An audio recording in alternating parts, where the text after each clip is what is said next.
जय भीम साथियों, मैं हरिकेश्वर राम सशक्त भारत चैनल से। आज हमारे साथ हैं वेटरन एक्टिविस्ट गजेंद्र मांझी जी। तो बहुत सा जो चुनावी मुद्दा है, भिन्न भिन्न तरह की जो चर्चा हो रही है, उस पर हम लोग डिस्कशन करेंगे ताकि सही तथ्य जो है लोगों तक जाए और लोग समझे कि मान ले कि करना क्या चाहिए। ठीक है, तो गजेंद्र जी, हम इस पर चर्चा आज करना चाहते हैं कि सरकार ने जो इलेक्टोरल बॉन्ड लाया था, ठीक है, तो इलेक्टोरल बॉन्ड को आप किस रूप में समझते हैं? सबसे पहले तो मैं सशक्त भारत चैनल को धन्यवाद करता हूं और साथ ही साथ हरिकेश्वर जी आपको भी मैं धन्यवाद करता हूं कि आपने एक देश के अहम सवाल को छुआ है और हमसे सवाल कर रहे हैं। तो हरिकेश्वर जी, कहने का मतलब है कि यह जो इलेक्टोरल बॉन्ड जो एक नई संस्थागत आई है, ये पहले चंदे के रूप में था। बड़े बड़े कंपनियों से लोग गुप्त रूप से चंदा लेते थे, लेकिन मोदी जी के आने के बाद एक अनलीगल जो चंदा लिया जाता था, इलेक्टोरल बॉन्ड, उसी को लीगली कर दिया गया है, लीगलाइज कर दिया गया है। जो एक प्रकार के यह मैंने नहीं कहता है कि चोरी नहीं सीनाजोरी, तुम्मा फेरी से नहीं सीनाजोरी से, तो ये लीगलाइज करके सीनाजोरी से ले रहे हैं। अब जैसे देखिए, एक मैं उदाहरण आपको देना चाहता हूँ कि हाल ही में इलाहाबाद हाई कोर्ट ने ये जो गंगे के जो पानी, जो नमामि गंगे का जो पानी पटना से गया पहुंचाई गई, और उस पानी पहुंचाने में 4,000 करोड़ रुपए की लागत लगी बिहार सरकार की। लेकिन उसका इलाहाबाद हाई कोर्ट ने कहा कि इसका ऑक्शन कब हुआ, टेंडर कब हुआ, तो उसका कोई न ऑक्शन हुआ है न टेंडर हुआ है, और मेगा कंपनी को मिल गई। हाँ, मेगा कंपनी को मिली, जो सेकंड लार्जेस्ट जो कॉर्पोरेट जगत है, लगभग 900 करोड़ चंदा दिया। हाँ, इलेक्टोरल बॉन्ड में। तो ये इस प्रकार की जो लूट हुआ, लूट में बंटवारा के रूप में हुआ है ना। लूट का जो एक वैधानिक तरीका ये लोग जो भाजपा की सरकार बनाते जा रही है, यही सबसे राजनीति की गंदी बात है और राष्ट्र के लिए नहीं। एक चीज और हम देख रहे हैं कि देखिए कि महंगाई बढ़ते जा रहा है, महंगाई पर नियंत्रण नहीं हो रहा है। ठीक है, और महंगाई पर नियंत्रण नहीं हो रहा है, और कॉर्पोरेट जगत, अरे चंदा मान लीजिए होता है, मान लीजिए 1 लाख रुपया, 2 लाख रुपया, 10, 20, 50, 100, ये होता है चंदा। 200 करोड़, 300 करोड़, 900 करोड़, इतना यहाँ इतना कोई चंदा देता है क्या?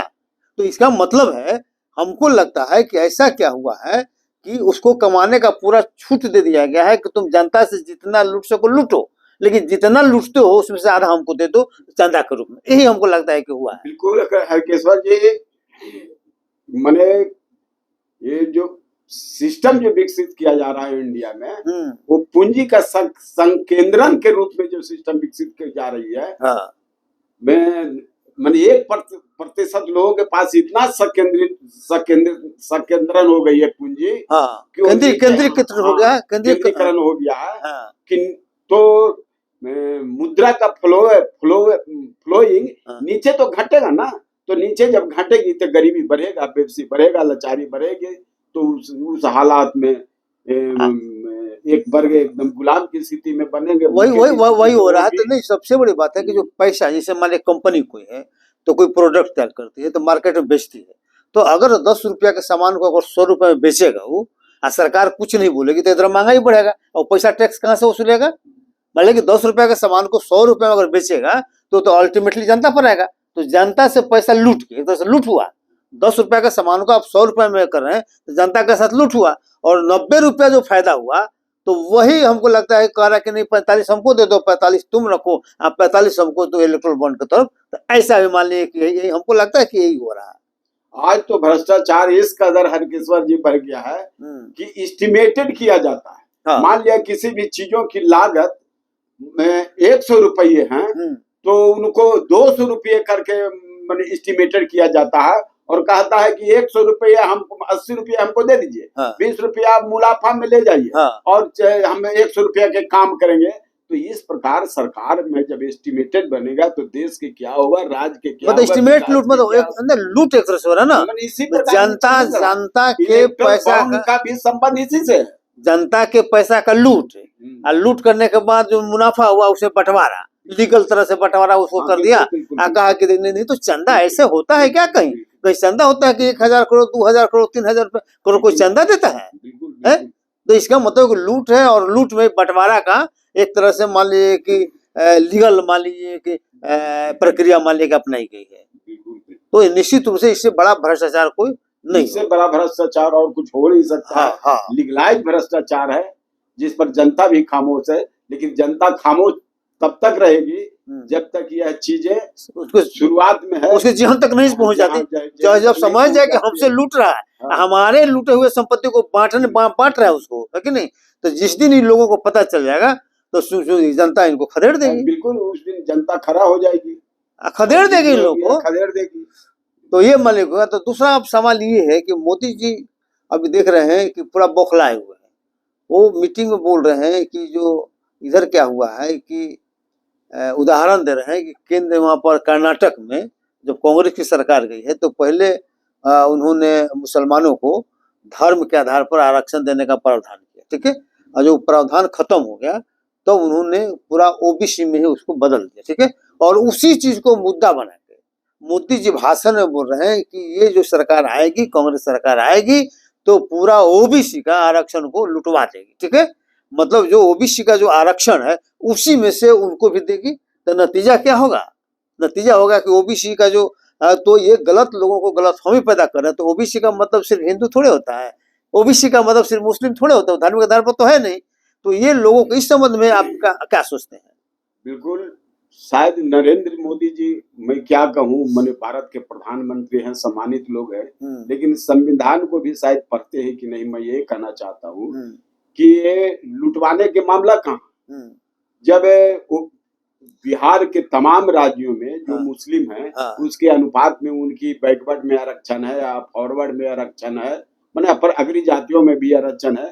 तो नई परिस्थितियां कहाँ पैदा हो रही है? मोदी जी उसको नहीं, सबसे दुर्भाग्यपूर्ण है कि मोदी जो ईडब्ल्यूएस आरक्षण दिए हैं, ईडब्ल्यूएस आरक्षण गरीबी के नाम पर सवर्णों को दिए है ना, तो क्या उसे मुस्लिम सवर्णों को नहीं दिए क्या? बिल्कुल। तो जो अपने खुद दिए हैं और फिर दूसरे पर आरोप मर रहे हैं। आज चूंकि ओबीसी का जो लिस्ट है धर्म के आधार पर थोड़े है, तो हमको लगता है कि इस तरह का आरोप गढ़ना और इस तरह से मेन उनको बौखलाहट हमको लगता है कि ये हो गया है कि कांग्रेस ने ये घोषणा पत्र में डाला है कि हमारी जब सरकार आएगी तो हम 50% की सीमा को तोड़ेंगे केंद्रीय स्तर पर। अब इसलिए इनको बौखलाहट होगा कि 50% का जो सीमा मालिक जब टूटेगा तो ये जिसकी राजनीति करते हैं तो इनका खटिया खड़ा हो जाएगा।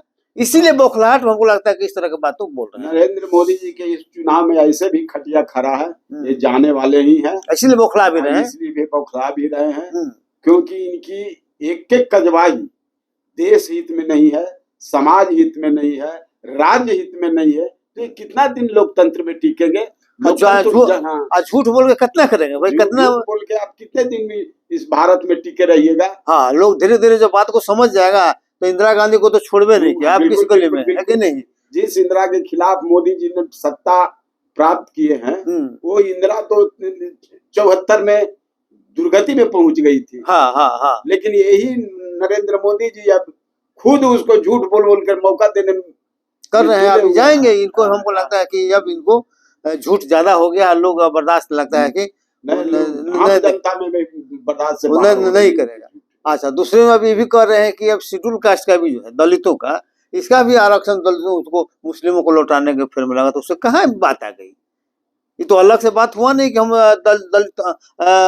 दलितों को हमारे लेके आरक्षण देंगे, दलितों को हम शेड्यूल कास्ट, जो मुस्लिम दलित हैं उनको हम शेड्यूल कास्ट बना देंगे, ऐसा तक कहे उसका एजेंडा में आया भी नहीं। ये फिर क्यों अफवाह मारने को उड़ा रहे हैं, भटका रहे हैं?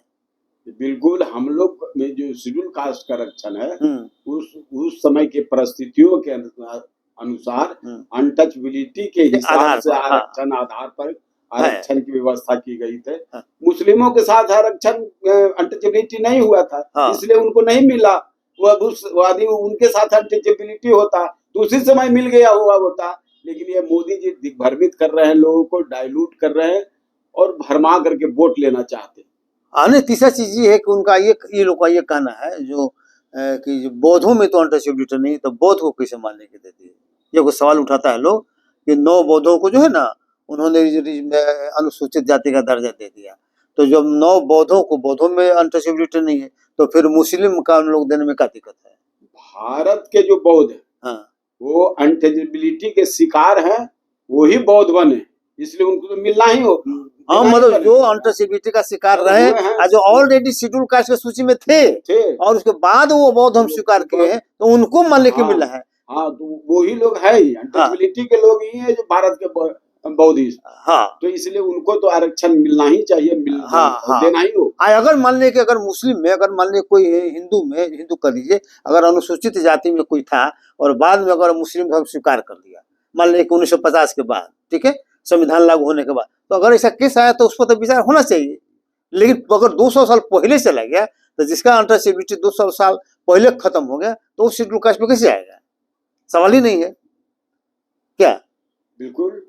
तो इस तरह का मान लीजिए कि जो प्रधानमंत्री जो है अफवाह मान लीजिए कि उड़ा देते हैं, लोगों में कंफ्यूजन क्रिएट कराते हैं, तो ये हमको लगता है कि सही नहीं। कंफ्यूजन करने के तो माहिर हैं हमारे प्रधानमंत्री। हाँ, दिग्भ्रमित करने में लोगों को जो है ना, हम लोग सबसे समझते हैं कि मूर्ख तो यही लोग हैं, जितना हम उल्टा पुल्टा बोल के लेके वोट हम ले सकते हैं, आयु से आप उल्टा पुल्टा बोलते हैं। लेकिन अब तो लोग समझ रहे हैं, लेकिन सब समझ गई है जनता, नीचे तक बात चली गई है कि कितने कारगर हैं नरेंद्र मोदी जी, किसके लिए क्या करते हैं नरेंद्र मोदी जी। अच्छा, ये ना देखिए, सब लोग जान गया है कि ये पूंजीपतियों के लीडर हैं, हितैषी हैं, उन्हीं के लीडर हैं। अंबानी और अंडानी जैसे के मित्र हैं, दोस्त हैं, तो मित्र दोस्त के लिए करेंगे कि आम जनता के लिए। अच्छा, दूसरे में एक चीज हो रहा है कि नरेंद्र मोदी पर और बीजेपी सरकार पर, आरएसएस पर ये लगातार आरोप लग रहा है कि ये संविधान को खत्म करने वाले हैं, संविधान बदलने वाले, इसीलिए 400 का डिमांड कर रहे हैं, ये 400 हमको दीजिए, हम संविधान बदल देंगे, ठीक है। तो इसका सफाई जो है, इसका सफाई मानने का स्पष्टीकरण मोदी को खुद देना चाहिए था, तो अपने नहीं दे के चिराग पासवान से स्पष्टीकरण क्यों दिलवा रहे हैं, अपने क्यों नहीं बोल रहे हैं। उनको अपने बोलना चाहिए कि ये गलत बात है, हम नहीं होने देंगे। स्पष्टीकरण मोदी जी को तो उन भाजपा नेताओं से मांगना चाहिए था जो अखबार के जरिए, जो सोशल मीडिया के जरिए और जो मान लिया मीडिया के जरिए जो संविधान को बदलने की बात करते हैं, स्पष्टीकरण तो उनसे उन पर कार्रवाई करना चाहिए, कार्रवाई भी करना चाहिए, मांगना चाहिए। लेकिन इधर दूसरे से क्यों आप मांग रहे हैं। हाँ, भाजपा के लोग ही बोलते हैं, तब मैं बोलता हूँ। तो हाँ, उन्हीं से आवाज उन्हीं से आ रही है। बिल्कुल। तो इसलिए ले देकर जो स्थिति मान लीजिए कि पॉलिटिकल जो स्थिति है, जो चुनाव मान लीजिए चल रहा है, तो लोगों को दिग्भ्रमित करने का ही प्रयास ज्यादा चल रहा है, लेकिन लोग जागरूक होते जा रहे हैं और सब इस बात को समझ रहे हैं। तो हमको लगता है कि जनता का जो भी निर्णय होगा अच्छा ही होगा, है कि नहीं। तो देखिए जनता क्या निर्णय लेती है। बिल्कुल बिल्कुल। जय भीम, जय भारत, जय श्री राम।